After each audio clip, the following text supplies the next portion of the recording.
And rounding out the conversation for the first 2 days of the conference, thank you, Chris, and thank you, Tony, for all of your hard work and for all of your sessions.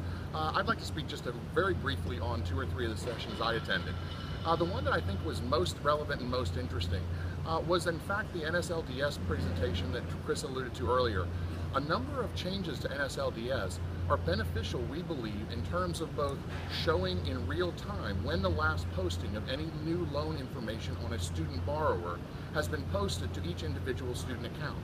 As well as that information, they also are providing additional information on when any forbearance or any other types of decisions are made within each student account as well.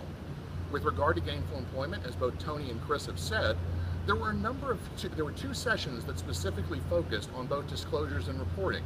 The major takeaways I had from those 2 presentations were, number 1, under disclosures, that we will continue to use the current disclosures until December 31st of 2016, and will only transition to the new disclosure requirements under Gainful Employment 2.0 on July 1 of 2017.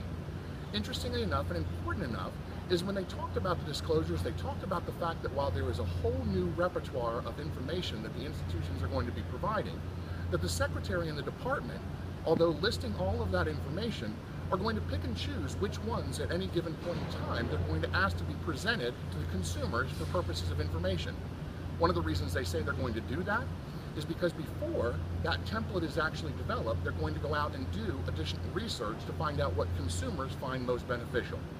With regard to reporting, as Chris also said, we're looking at a set of circumstances where only 30 days after July 1 of 2015, all of the new information needs to be provided to the department, going all the way back from the 2008-2009 award year, all the way to 2012-2013.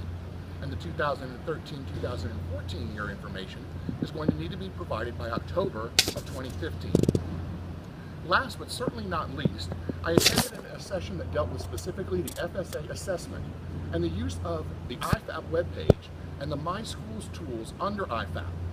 Why was this important? It showed a number of different assessments that schools can go to and utilize on their own to truly assess where they stand with compliance to a number of the different areas of the regulations.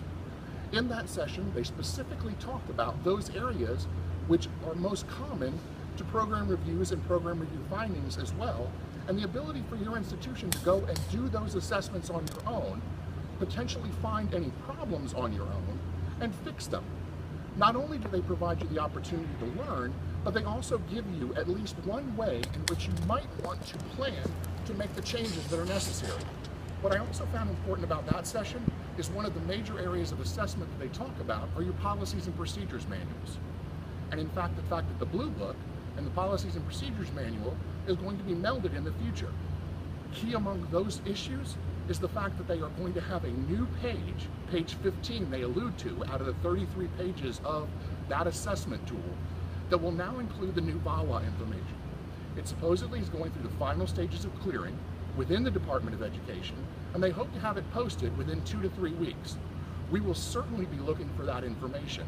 And as I conclude today, I will tell you that the session that I'm attending tomorrow that I'm most interested in is in fact the Clery Act and learning more information about what goes on in Clery. That's it for the end of the first 2 days. Looking forward to talking to you later. Have a great evening.